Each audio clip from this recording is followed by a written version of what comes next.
Olá, boa tarde, amigos telespectadores da TV Cultura Litoral. Começa agora uma nova edição do Opinião Litoral, que recebe, nesta quinta-feira, dia 23 de janeiro, com muito prazer, dois colegas jornalistas, professor de Direito Penal também, Vicente Cassione, ex-deputado federal. Muito obrigado pela presença. Deputado, boa tarde. Eu que agradeço, Chico, sempre poder participar de um programa apresentado e dirigido por você e ao lado do meu querido Chalub.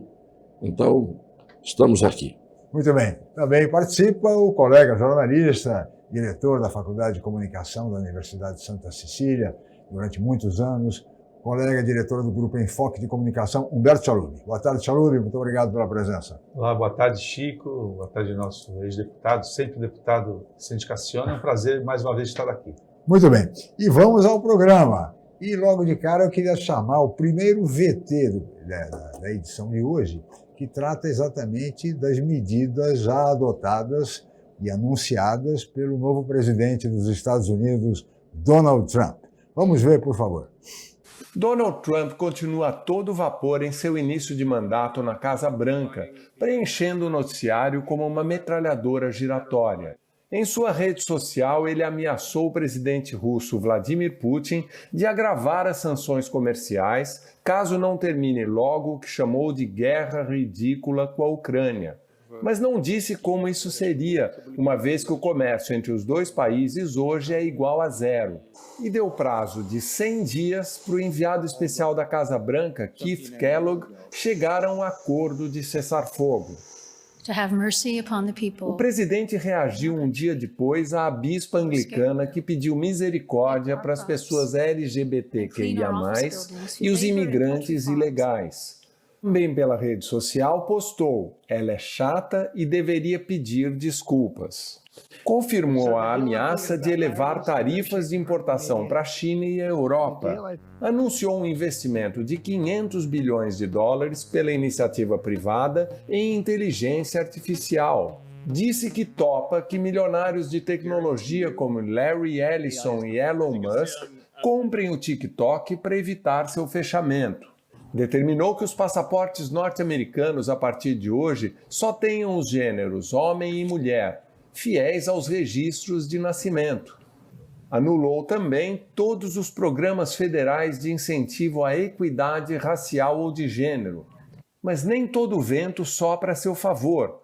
Sua aprovação começa abaixo dos 50%.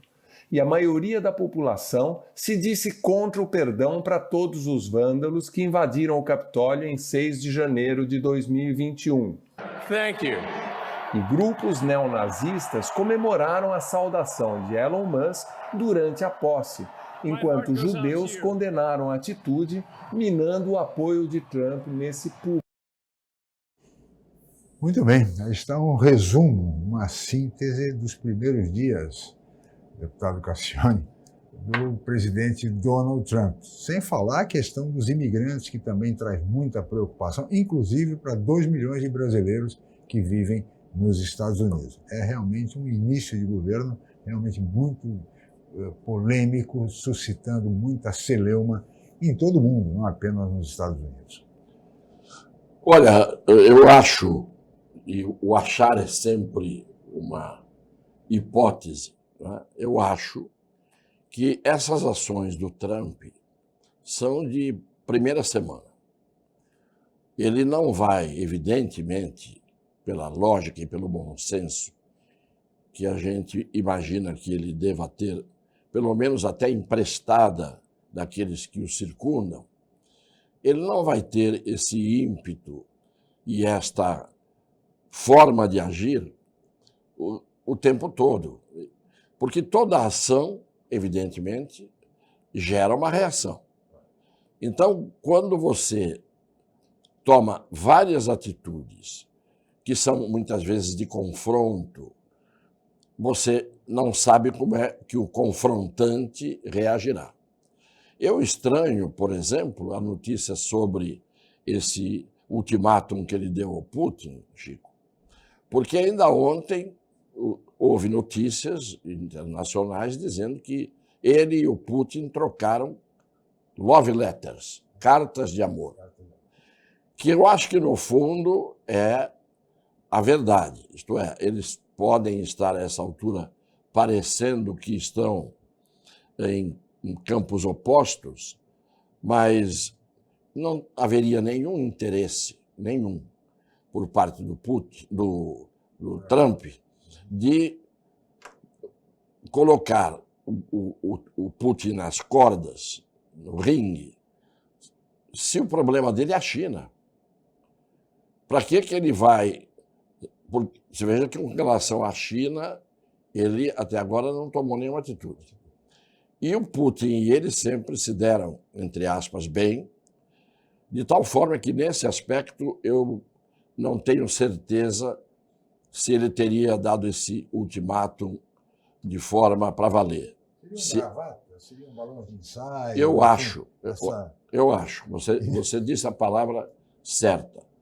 O Trump é muito mais um bravateiro do que um homem capaz de efetivar tudo aquilo que ele parece, radicalizando, querer fazer. Qual é a razão que eu tenho para dizer isso? O primeiro mandato dele. Você veja que ele exerceu o primeiro mandato durante 4 anos, não houve beligerância, os americanos não arranjaram uma daquelas guerras habituais, Sim. ou que eles começam, ou nas quais eles entram. Eu não acredito, portanto, que essa atitude que está sendo atribuída a ele, claro, essas de problema de botar masculino e feminino, Questões de gênero, questões de gênero, comportamentais, culturais, enfim. e isto não surpreende ninguém que não tivesse prestado atenção nele. Só a partir de agora que prestaram atenção, isso ele disse sempre. Sim. Isso está sendo coerente com as teses que ele sempre defendeu. O que pode surpreender é, ao invés de dizer para o Putin, vamos parar com isso, vamos dar um jeito, ele dizer, olha, tem 100 dias para resolver o problema lá, o emissário dele. Ou pela forma fácil ou pela forma difícil. Né? Não é? Eu acho que, nos bastidores, aquele telefone vermelho, depois das 11 da noite, Sim. Funciona. Funciona. Deve ter diálogos que até... Evidentemente a imprensa não tem acesso. E nem a vã filosofia pode entender. Né? Muito bem. Salub, como é que você vê? Você acha que são balões de ensaio, enfim? Eu acho que é uma estratégia que ele utiliza, né? Ele como empresário, bom empresário, eu acho que dessa vez ele foi eleito com uma proposta bem clara do que queria fazer, foi eleito pela maioria dos americanos, né? Foi uma vitória cachapante até, e ele está cumprindo uma estratégia de empresário, até a formação do governo dele também é de pessoas ligadas ao empresariado, quer dizer, é uma estratégia que ele utiliza de gerar aquela dificuldade para depois negociar nas bases que ele quer. A gente não pode esquecer que a eleição nos Estados Unidos, como outros países do mundo, invariavelmente, é definida pela questão econômica. Então, ele foi eleito em razão de que o governo do Biden não conseguiu equacionar algumas questões econômicas. E, pela primeira vez, o americano sentiu os efeitos de uma inflação e viu o seu poder de compra diminuir, e essa foi a principal motivação. Agora, isso na não teria questão sido por conta de investimentos na guerra? Não, porque assim como no Brasil, os Estados Unidos é um país altamente deficitário. Então, exemplo daqui, que a gente reclama que o governo gasta demais, lá também a questão do déficit americano é em razão disso. Agora, os gastos deles, além de ser na máquina, né, que ele até elegeu o Elon Musk para ser o gerenciador dessa eficiência, né, que, entre aspas, vai ter, eu acho que, um enxugamento da máquina americana, eu creio que ele, de certa forma, está trabalhando no sentido de economizar, quer dizer, garantir os recursos que ele vai ter para administrar para os americanos. Então, você pode notar que as ações dele de saída da OMS, por quê? Porque ele gasta 500 bilhões, quer dizer, é o país que mais financia a Organização Mundial da Saúde, com quase 20% dos recursos. A China dá 100%. A OTAN, na OTAN, praticamente, é os Estados Unidos que investe. Então, na verdade, o que ele eu acho que o acordo que ele está se tramando aí, que está se verificando, é que ele vai ceder, o Putin vai se fazer de vítima, de aceitar, mas vai ficar com o território que ele ocupou. Dificilmente... Ele deixa de investir na guerra. Ele vai parar a guerra aceitando as condições, claro. E fica aquele meio termo e faz a economia que ele vai precisar para dar a resposta do que ele se propôs a fazer, que é tornar o americano a volta do poder de compra americano. E o que define a eleição vai ser sempre a questão econômica, né? A pessoa vai no supermercado, as coisas estão mais caras, ele já acha Aliás, que... sobre isso nós vamos falar daqui a pouquinho, no próximo bloco. Eu só queria ouvir o professor Cassione, antes de a gente chamar o intervalo, professor, com relação à questão jurídica no que se refere aos imigrantes. Inclusive, há uma brasileira que foi entrevistada ontem, gestante, que está muito preocupada, porque o filho vai nascer nos Estados Unidos, mas ela corre o risco de ser deportada. Enfim, há uma preocupação, um clima de incerteza entre os imigrantes nos Estados Unidos. Se o filho nascer nos Estados Unidos, ela não é deportada. Se o filho nasce nos Estados Unidos, ela porque poderia... isso é no Brasil, né? Mas lá também? Também. Porque o filho tem a nacionalidade estadunidense, claro, nascendo lá. E aí ela, provavelmente o pai também deve morar nos Estados Unidos, evidentemente. Imigrante também, provavelmente. Então, com um filho americano, os Estados Unidos não vão pegar a mãe desse filho americano e deportar. Quer dizer, e por isso que não existe essa regra que as pessoas estão dizendo que existe. Inclusive é preceito constitucional americano, evidente, né? Nascidos nos claro, Estados Unidos, acabou. A proteção vem daí. Vem daí. Se não fosse por outra razão humanitária, Claro. né? Vem daí. O que eu acho é que nós temos hoje um patrulhismo no mundo e uma polarização de todas as questões, de tal maneira que agora o foco é no Trump. E ele, ao contrário de muita gente, ao invés de se intimidar com isso, e o Chalub disse muito bem, ele é um homem que tem, evidentemente, uma experiência de vida. Sim. Que de bobo ele não tem nada. Né? Então, ninguém se elege presidente dos Estados Unidos a troco de ser idiota. Né? Ninguém. Então, o que eu acho, principalmente nesse aspecto da Ucrânia, a OTAN, ela tem um rótulo, OTAN. Se você tirar aquele rótulo, embaixo tem a marca original. Estados Unidos da América do Norte. Tá certo? Quem segura a OTAN ou empurra a OTAN para lá ou para cá são os Estados Unidos. O que aconteceu? O Biden alimentou a questão da OTAN encostando a cara na Rússia. O Putin não vai fazer favor nenhum. Se o dono da OTAN disser, pode ficar tranquilo, que a gente vai deixar você com as terras que ficaram aí, e nós vamos dizer para a OTAN ir brincar em outro lugar. É isso que vai acontecer.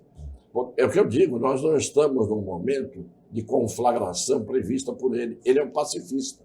Por incrível que pareça, ele é um beligerante doméstico. Tá certo? Em nível doméstico. Mas em nível internacional ele é um pacifista, não é um encrenqueiro internacional, tem as teses dele, evidentemente que isso é um direito, do mesmo jeito que o Biden e os democratas tinham uma postura, não é?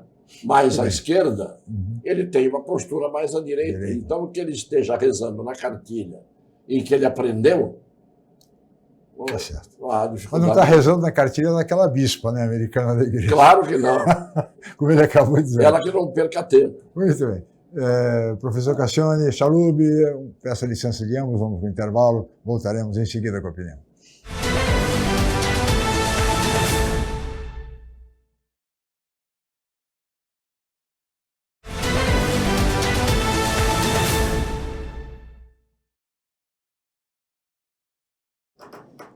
Muito bem, estamos de volta com a opinião desta quinta-feira, dia 23 de janeiro, e recebendo com muito prazer dois colegas jornalistas, Vicente Cassione, também professor de Direito Penal, ex-deputado federal, e Humberto Chalub, professor Humberto Chalub. Muito bem, e agora nós vamos ir dos Estados Unidos para o Brasil, porque também o governo federal anunciou medidas para conter o aumento dos alimentos, do preço dos alimentos. Aliás, o ministro Rui Costa falou até em intervenção e foi imediatamente corrigido pela nova Secretaria de Comunicação do governo, dizendo que foram medidas e não intervenção. Vamos ver o VT, por favor.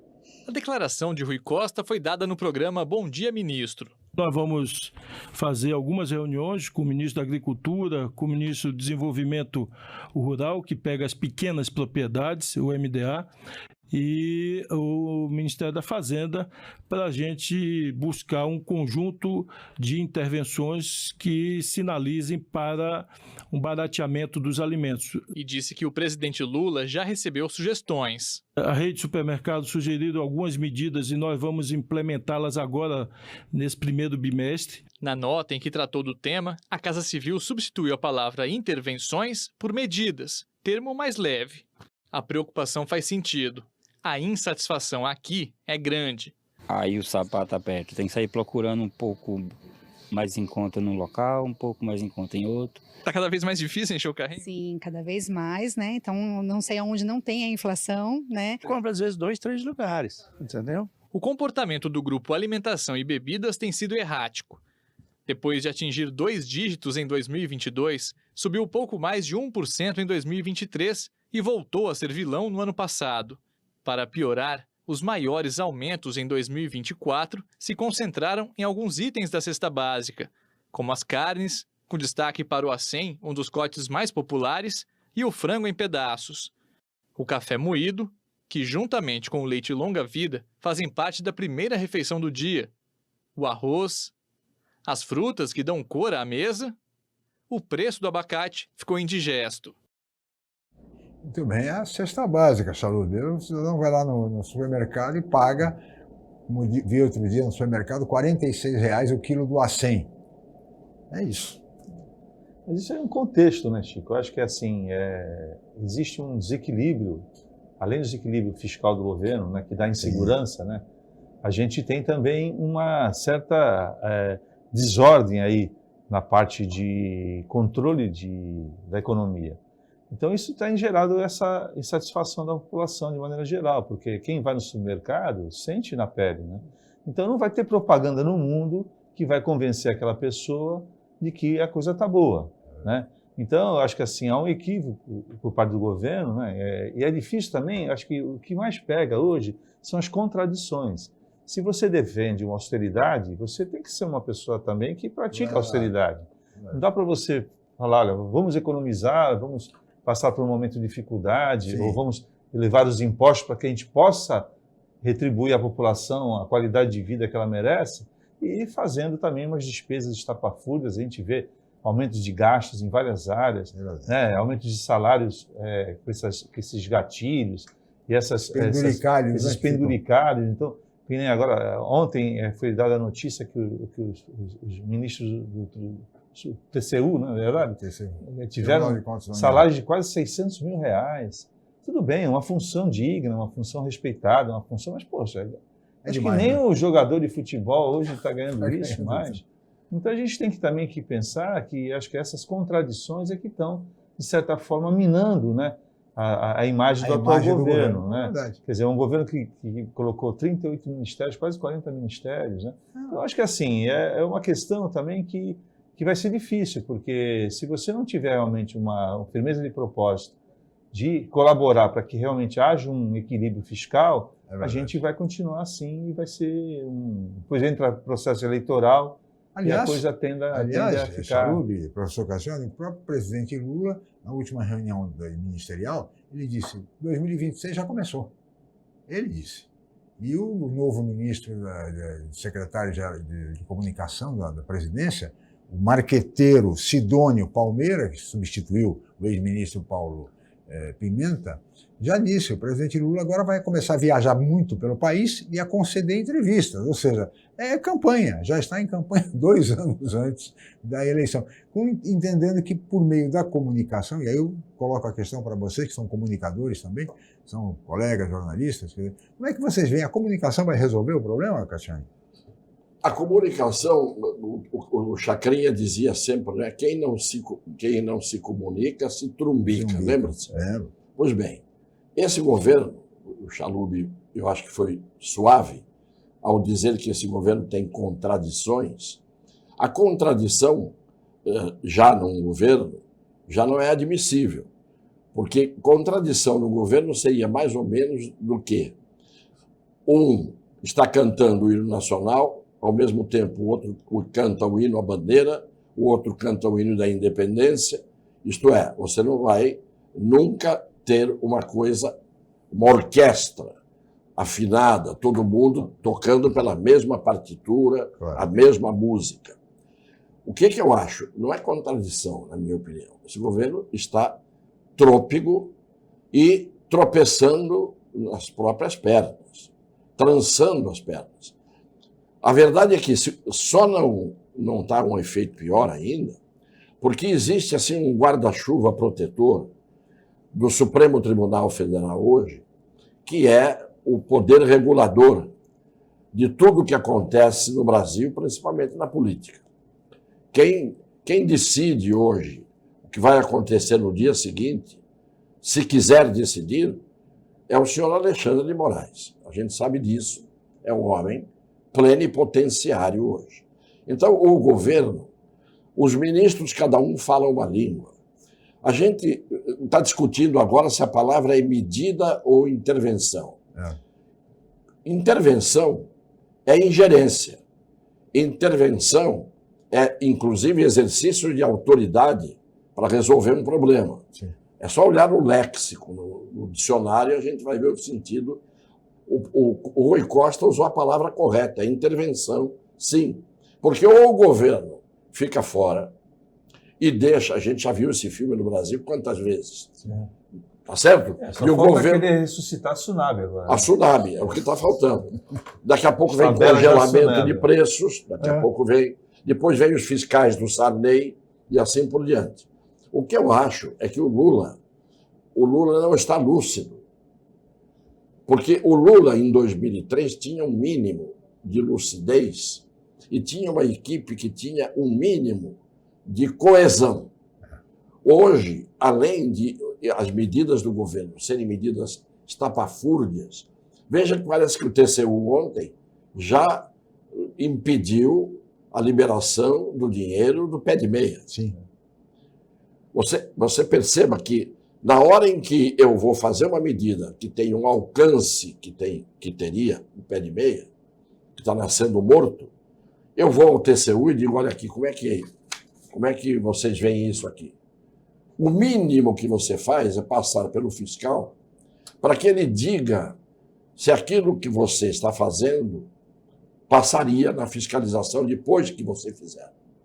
Sim. Então não há o mínimo diálogo. A única conversa que a gente sabe que o Lula tem, e para se garantir, é com Alexandre de Moraes. O executivo conversa com o judiciário assuntos de política. E isto é um sinal de que não há hoje nenhuma liderança, o Haddad, como ministro que tem que mexer com o dinheiro do Brasil, não inspira confiança em ninguém. Então não é uma questão de a gente ser a favor ou contra o Lula ou o governo do Lula no seu todo, com a base partidária que tem. É uma questão de ver que tudo que este governo faz vai do caricato ao atabalhoado. Então a contradição existe, mas a contradição seguida, repetida, reincidente, Sim. passa a ser um tropeço nos próprios pés. Tá certo ou não? Tá certo. Ninguém colocou uma pedra no caminho para eu tropeçar. Eu estou tropeçando em mim mesmo. E esse tropeço vai até um determinado ponto, porque já tem muita gente que não está só pensando no impeachment, já está articulando o impeachment. Porque para muita gente a salvação é o Alckmin. Não tenha dúvida, do mesmo jeito que a salvação foi o Temer para muita gente, Sim. no momento em que defenestraram a Dilma Rousseff. Então, a gente que conhece o Brasil há muito tempo sabe que estes primeiros sinais, porque eu vou ao supermercado, eu faço as compras da minha casa, literalmente. Não é de hoje, você está vendo os preços aumentarem de uma semana para outra, Sem dúvida. numa proporção de 20%, 30%. Você pode ver, quando o produto desaparece da gôndola, Acabou. da prateleira, né? Pode ter certeza, quando ele voltar, ele volta com o preço em cima. Impressionante. Exatamente. É uma barbaridade. Agora, Cassione, Chalub, veja, o governo está preocupado única e exclusivamente, me parece, com a reeleição. Nessa altura, tudo será feito, até mesmo a reforma ministerial, com a adesão, por exemplo, do Centrão, que está querendo mais espaço, visa 2026. É a única preocupação hoje do presidente Lula em 2026. E a preocupação é maior porque já tem alguns membros do governo, de outros partidos, que já manifestaram que talvez não estejam com ele para a disputa da reeleição. Então fica realmente muito complicado você ter um governo que, parte do governo já está pensando em apoiar outro candidato. Já está abandonando o barco, né? Quer dizer, então, isso que o Cassiano falou talvez seja o mais importante, Chico, é a questão da falta de um plano realmente de país, né? Então, todo governo que entra, é tudo assim, trabalhado o plano, né? aí faz aqueles nomes bonitos, né? Pé de meia, futuro do amanhã, e é o amanhã que nunca chega, né? Exato. São coisas que não têm uma sistematização, não são coisas que são feitas para ter uma durabilidade que vá consolidar uma política realmente, né? Uma política social, uma política de desenvolvimento, né? Nós tivemos o marco do saneamento há quantos anos aprovado? Pois é. O que resultou até agora? Continuam patinando. As coisas parece que no Brasil não encontram um caminho, né? Aqui nós estamos na torcida do nosso túnel, né? Quantos anos, né? Pois é. Que foi lançado no PAC. Mais de 100 anos. Isso é importante. Aí faz o evento, a gente faz evento, 300 seminários, discutimos, tudo. Será que é tão complexo? Já está o projeto, já tem... Sabe? Então as coisas não tem o dinheiro para financiar. Agora, por que não tem o dinheiro para financiar? E aí eu concordo, talvez não seja só contradição, né?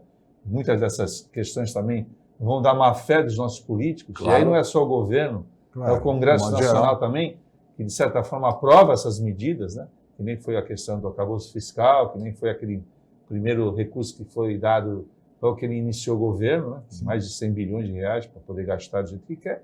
Uma hora vai chegar a conta, né? E a conta está chegando. Então, esse aqui é o problema que eu acho que o grande desafio é ele tentar se equilibrar para poder dar uma contrapartida para a população que até agora realmente não apareceu. Se você me permite... Eu vou permitir que se eu continuar, vamos continuar no tema, mas no próximo bloco. Tá bom. Vou chamar um rápido intervalo, voltaremos em seguida e aí com a palavra com o professor Vicente Cassione. Voltamos já.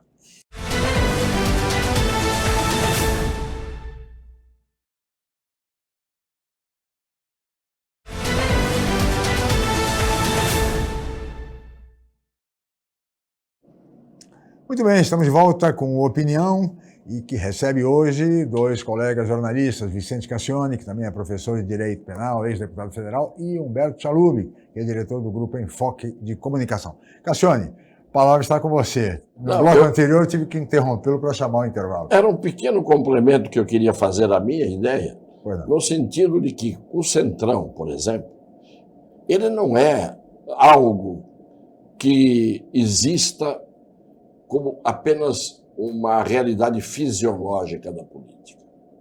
A política brasileira é indecente. Eu estive lá e eu posso dizer, a política brasileira é indecente. Por que é indecente? Porque a maioria dos políticos, e isso em todos os níveis, municipal, estadual e federal, a maioria dos políticos não tem honestidade moral e não tem honestidade intelectual. Já não falo também do nível intelectual, mas eu estou dizendo da honestidade. São verdadeiros mercenários. É uma legião estrangeira de brasileiros dentro do Congresso Nacional, lutando contra o Brasil na medida em que lutam a favor deles. Isto é uma síntese que eu queria fazer para que ninguém alimente qualquer ilusão de que o Brasil tem jeito. O Brasil não tem jeito, nem a curto, nem a médio prazo.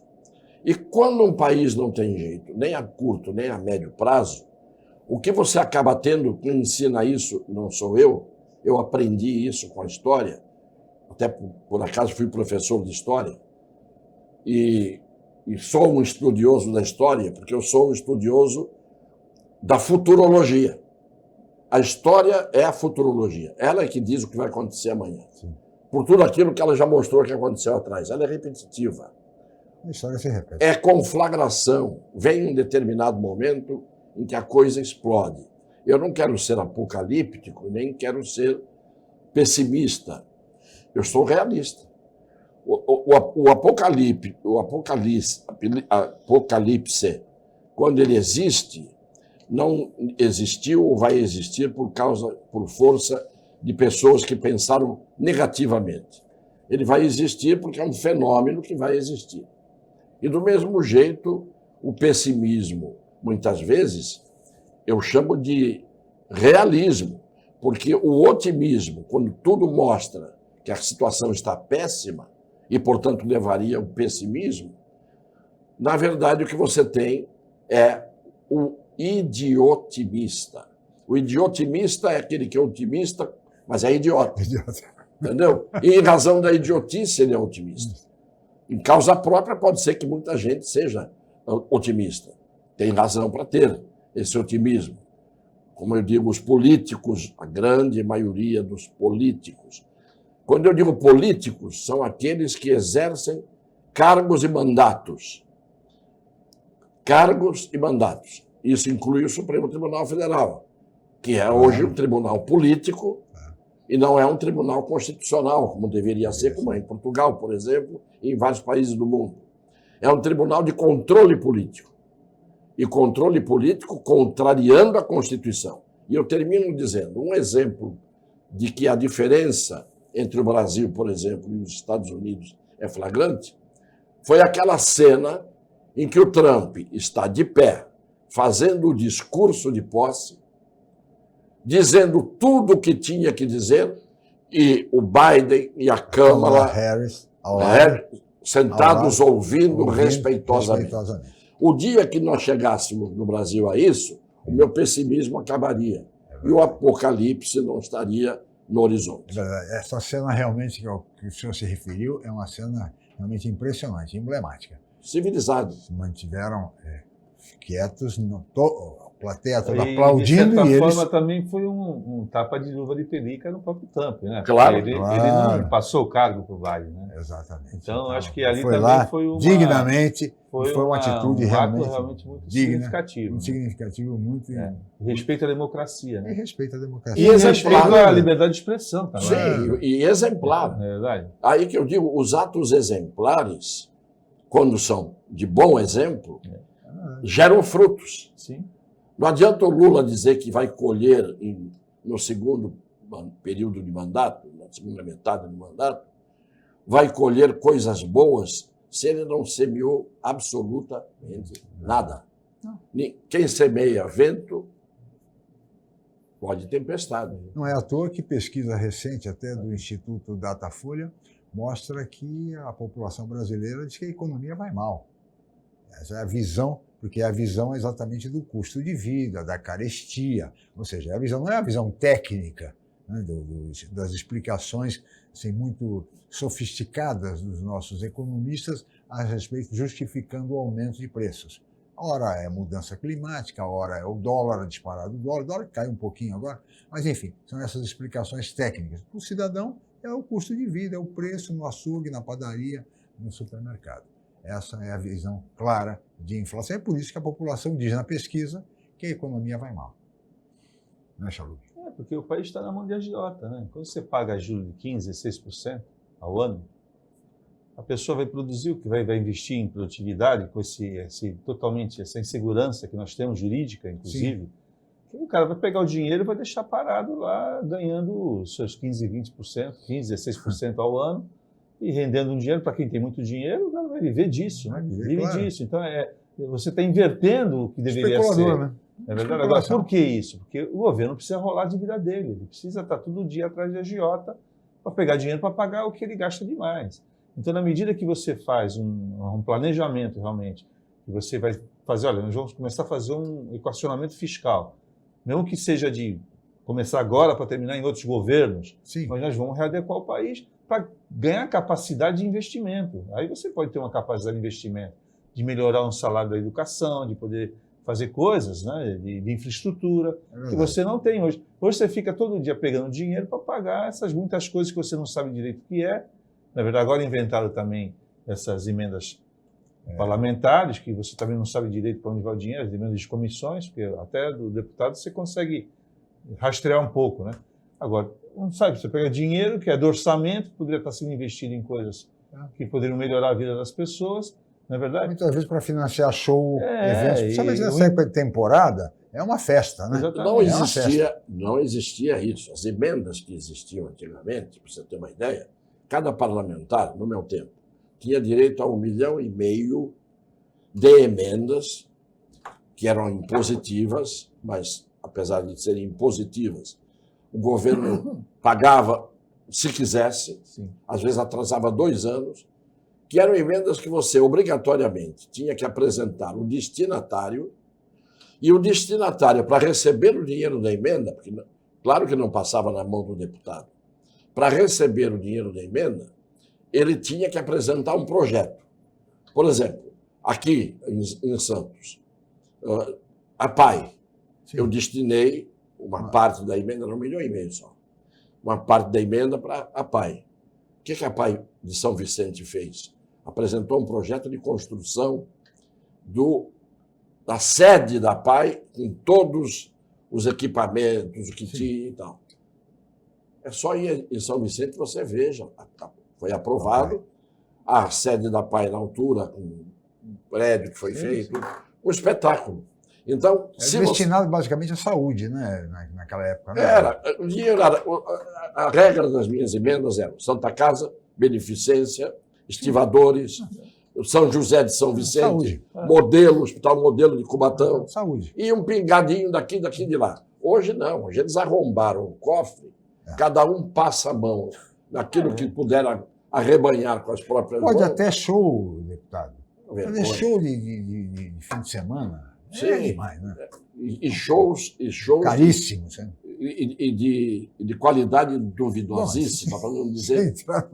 Esse mérito aí é demais para o Brasil. Mas, você sempre vai tentar resolver uma questão que é insolucionável se continuar assim. Salomão não teve uma obra de infraestrutura em 2 anos. Essa ponte que caiu agora entre o Maranhão, lá agora, que até hoje está lá. No Rio Tocantins. No Rio Tocantins, criando. Tem uma nova ligação que lá do Paraguai, que só falta fazer as. Sabe? Tabu, tanta coisa importante para ser feita. Para acessar, a ponte está presa, não conseguiram terminar, né? Agora, diante desse cenário, deputado Cassiani, há um movimento denominado Centro Democrático que prevê a fusão partidária de agremiações como, por exemplo, o MDB, PSDB, Cidadania, até mesmo o PSD de Gilberto Kassab, formando esse grupo, seria denominado Centro Democrático, que se apresenta como uma alternativa, se apresentaria em 2026 como uma alternativa ao lulismo e ao bolsonarismo.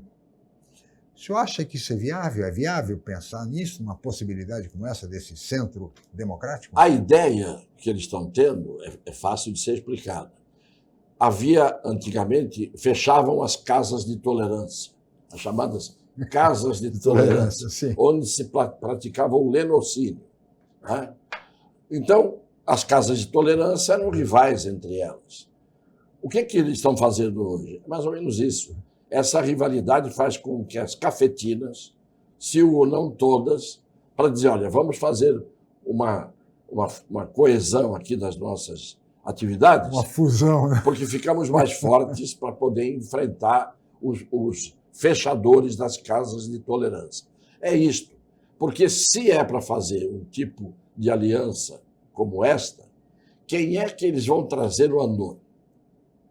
Quem é que eles vão trazer? Porque é fácil você unir todos os partidos, né, num projeto de afastamento dos polos antagônicos que nós temos hoje no Brasil.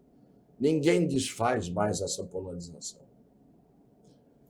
Com as redes sociais, com a politização do povo, ainda que mal feita, mas hoje as pessoas prestam atenção no que prestavam, porque antes havia um alheamento geral em relação à política. Não me meto em política, não quero saber de política, era o que dizia todo mundo.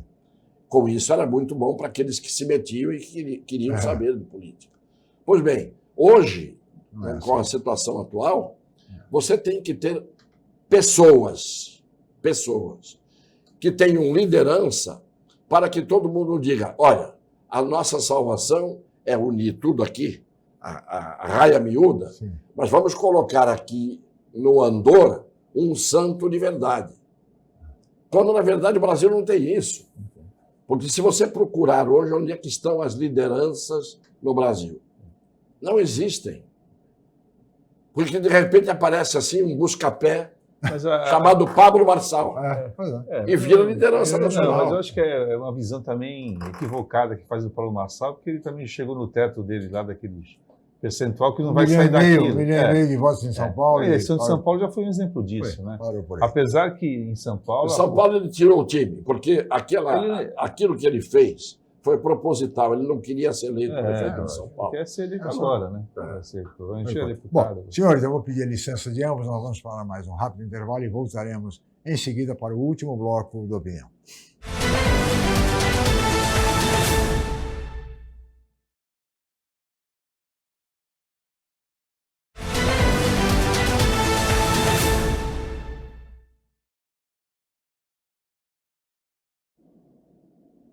Muito bem, estamos de volta com a opinião e agora vamos para o último bloco do programa desta quinta-feira, 23 de janeiro, e hoje contando com a participação de dois colegas jornalistas, Vicente Cassione e Humberto Chalub. Vicente Cassione, professor de Direito Penal, como se sabe, ex-deputado federal, e Humberto Chalub, ex-diretor da Faculdade de Artes e Comunicação da Universidade de Santa Cecília, diretor do Grupo Enfoque de Comunicação. E agora eu vou chamar um VT bem rápido a respeito, mostrando o que foi a reunião promovida pelo governo, audiência pública com as Big Techs. Vamos ver. As cadeiras reservadas aos representantes das redes sociais ficaram vazias. É uma opção, nós respeitamos. Isso não interdita o debate, o diálogo, que está sempre aberto. Eu recebi, inclusive, pessoalmente, o contato de algumas plataformas manifestando o interesse de continuar colaborando com o governo brasileiro, e isso é muito bom. Muito bem. O advogado-geral da União, acho que não tinha o que dizer, Cassiane, porque as 7 Big Techs convidadas pelo governo federal para uma audiência pública, nenhuma delas compareceu. E o ministro achou isso absolutamente normal, que não interditou o debate, que ótimo, não sei o quê. Não, meu Deus, é claro que deram um bolo no governo federal, não apareceu ninguém. Ou seja, convenhamos, o governo chama, não aparece ninguém, fica por isso mesmo. O que é o desprestígio? O desprestígio é a falta de prestígio, é óbvio isso. Claro. Não sentar ninguém ali significa que hoje eles entenderam que eles são mais fortes do que o governo. E esse Messias, esse advogado-geral da União, ele está fazendo coisas que não são da atribuição institucional dele. A Advocacia Geral da União é para defender os interesses da União nas causas em que a União atua como parte. Sim. É para isso que existe. O advogado-geral da União não pode defender o presidente, porque ele não é o advogado do presidente, ele é advogado da União.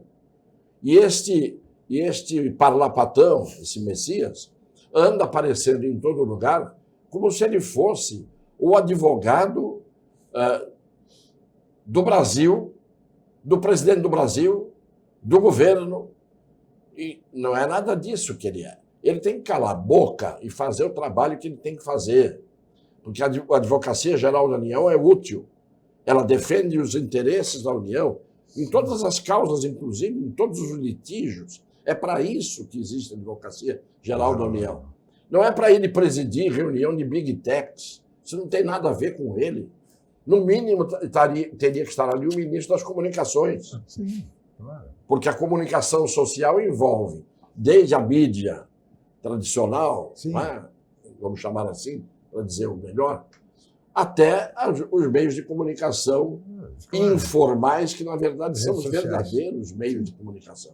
A comunicação hoje é capilar. A comunicação não é mais uma coisa pontual. Hoje ninguém segura a capilaridade da informação. A desinformação vem junto? Vem.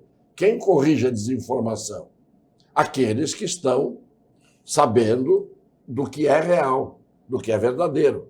Isso é natural, sempre foi assim na vida. Você, em qualquer sociedade, você tem que ter, infelizmente, os que se desviam e os que vão direito. Agora, não é calando a boca de ambos que você vai fazer com que as coisas melhorem. A liberdade de expressão é fundamental e você corrige e, aos poucos, vão perdendo espaço aqueles que abusam, não é? Da mentira, da falsidade. Eu não gosto da expressão fake news, porque nós temos palavras no Brasil para dizer a mesma coisa. Não é?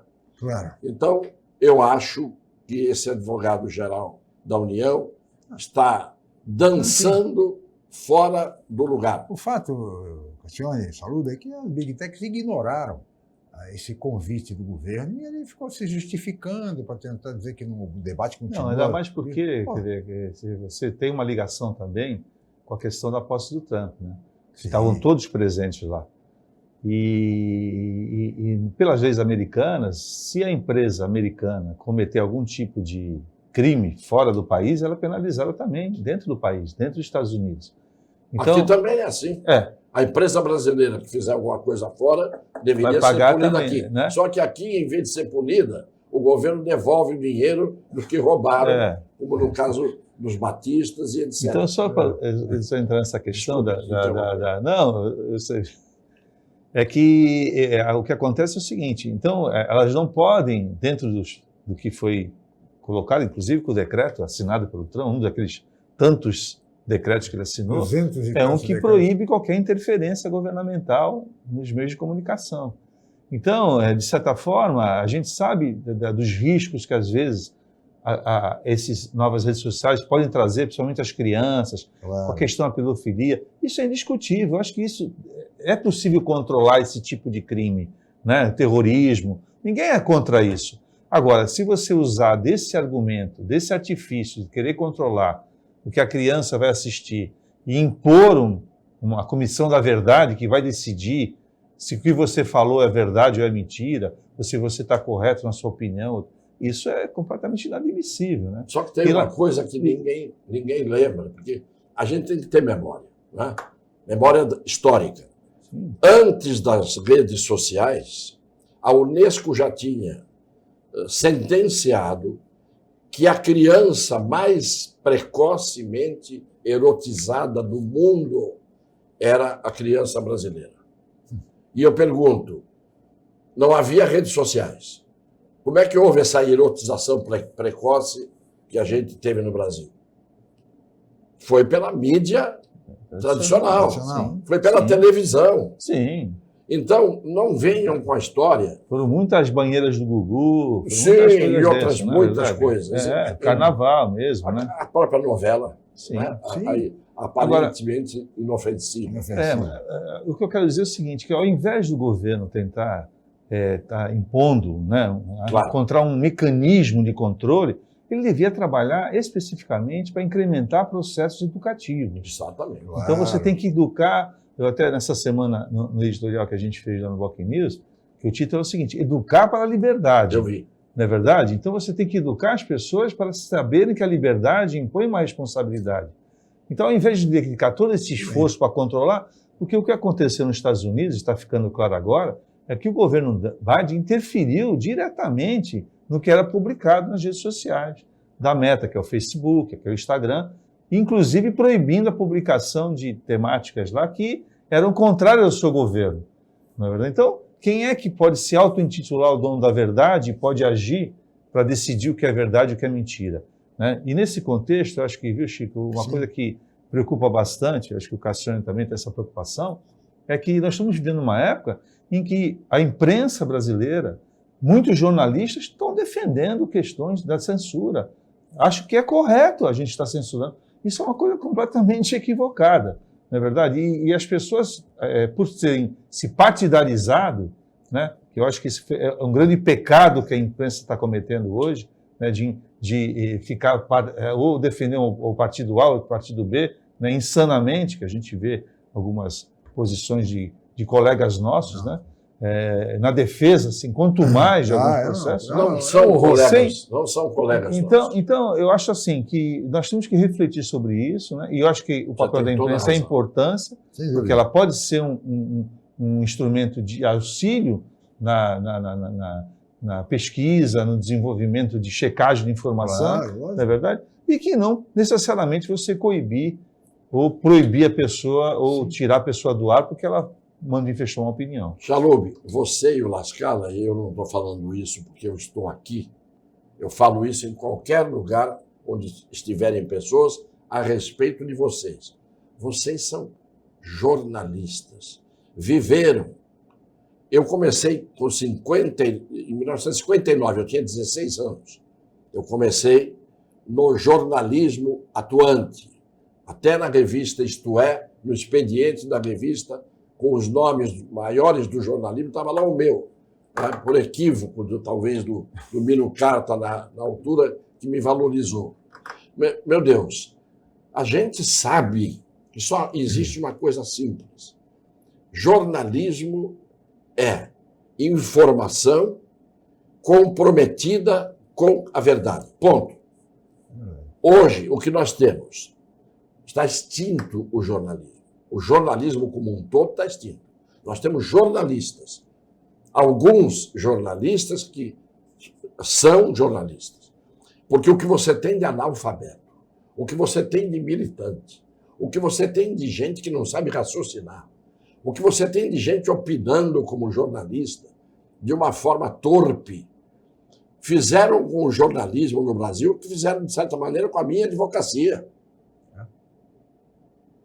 A verdade é esta. Nós tivemos um abaixamento do nível de todas as profissões exatamente pela falta de cultura, de conhecimento, mas, antes de tudo, de idoneidade moral. Porque é uma questão de compromisso que você tem que ter, e isso vai da tua honestidade interior. O jornalismo no Brasil hoje, na minha opinião, está extinto. E olha, é muito diferente, viu, Cassiane, do que ensinou para aqueles que quiseram aprender, né, o mestre Cláudio Abramo. O jornalismo é o exercício diário da inteligência e a prática cotidiana do caráter. Olha isso. Essa é a mais bela definição de jornalismo que eu realmente conheço, Cláudio Abramo. Senhores, chegamos ao final. Teríamos muito mais a conversar, o senhor sabe, mas temos limitações de tempo. Chegamos ao final. Muito obrigado. Nós não podemos continuar aqui até amanhã. Poderíamos. Porque conversar com gente inteligente e sobre assuntos importantes, a televisão não tem mostrado isso. É muito raro acontecer. Nós procuramos cumprir essa missão. O seu nível a gente sabe, do Chalub a gente sabe, de tal maneira que, por isso, eu estou honrado, mais uma vez, de estar aqui. Muito obrigado, professor Vicente Cassiani. Chalub, muito obrigado pela presença. Muito obrigado também, Chico, por ele participar aqui. É sempre um prazer estar aqui e compartilhar dessas ideias aqui desse programa. Muito bem. Muito obrigado ao Chalub, muito obrigado ao Cassiani e especialmente a você, amigo telespectador, pela audiência qualificada de sempre. Nós estaremos de volta amanhã em mais uma edição. Muito obrigado e até lá.